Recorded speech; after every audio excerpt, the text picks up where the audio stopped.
Shane Gibson faces $250,000 in charges. Donna Vasily is granted bail ahead of her retrial, and a detainee is stuck in limbo after a decade. We have all this and more. This is the Tribune Top 5. A stateless man of Cuban descent who served in the U.S. Navy was held in the Carmichael Road Detention Center for over a decade. Immigration Director William Pratt confirmed to the Tribune at least 5 migrants are being held at the Carmichael Road Detention Center indefinitely as the government works to regularize their status. Mr. Pratt could not provide an exact figure during an interview with the Tribune on Thursday, but estimated the number of migrants currently experiencing long-term detention was between 5 and 7 persons.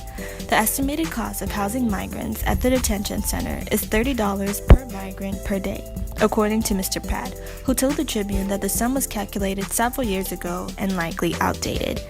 Under Bahamian law, there is no provision for the long-term detention of persons without formal charge by the courts.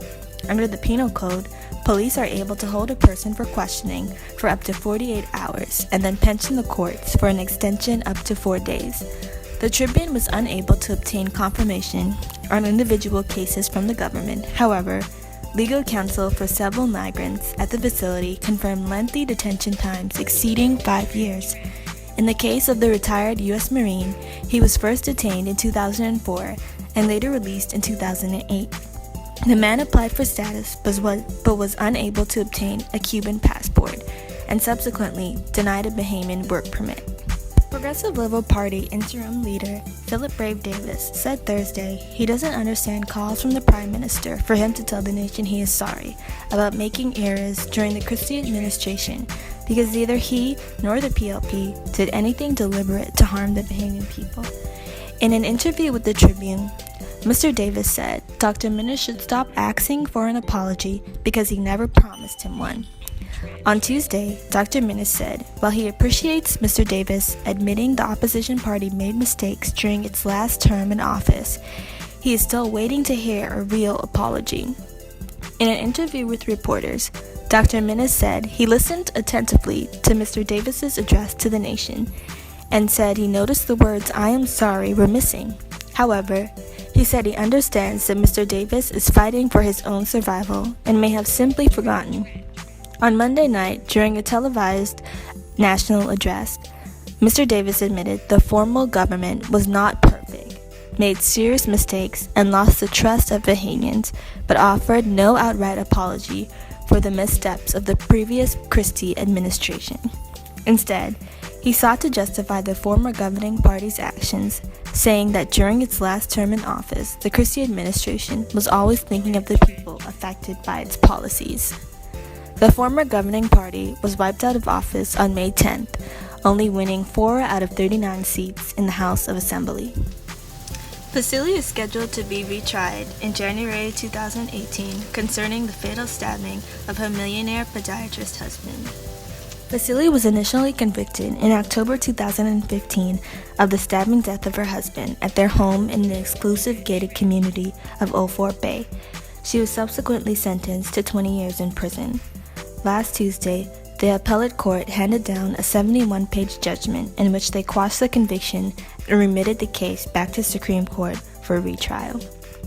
Justice John Isaacs expressed concern that manslaughter by provocation was not left to the jury as an option, while Justice Stella Crane Scott dissented on the necessity of a retrial entirely given the inconclusive state of the circumstantial evidence. However, her colleagues believe a retrial was in the interest of justice.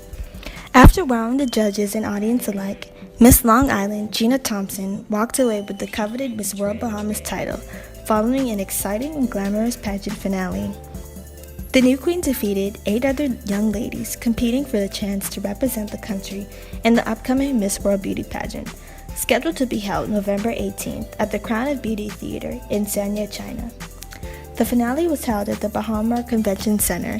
It was preceded by preliminary rounds of swimsuit, national costume, evening gown, and talent competitions. In the preliminary rounds, Gina consistently placed in the top 3. Having won the 2017 crown, she receives a prize package that includes a year-long salary as brand ambassador for the TIG Foundation, a designer wardrobe, a year's membership at Club One Fitness Center, hair and makeup services, dental services, professional representation by the Miss Bahamas organization, extensive travel representing sponsors and charitable partners, and access to various events. In addition to a hectic schedule of appearances here in the Bahamas, Gina will now immediately begin her preparations for the Miss World competition in China. Former Minister of Labor and National Insurance was granted a $40,000 bail Thursday in the Supreme Court. Gibson was charged in magistrate's court shortly after 1 p.m. with 1 count of misconduct in public office, 16 counts of bribery, 2 counts of conspiracy to commit bribery, 2 counts of conspiracy to commit extortion, and 15 counts of extortion, all of these concerned with Jonathan Ash. It is alleged Gibson, between January 2nd and April 30th, 2017, concerned with another, extorted $250,000 from Mr. Ash. After Gibson's bail hearing, Mr. Monroe said he will return to court in September for a constitutional challenge to the Bail Act. Gibson's matter was adjourned until October 3rd, but he will return to court on September 19th for a status hearing. Want to get in on the discussion? Well, here's how you can.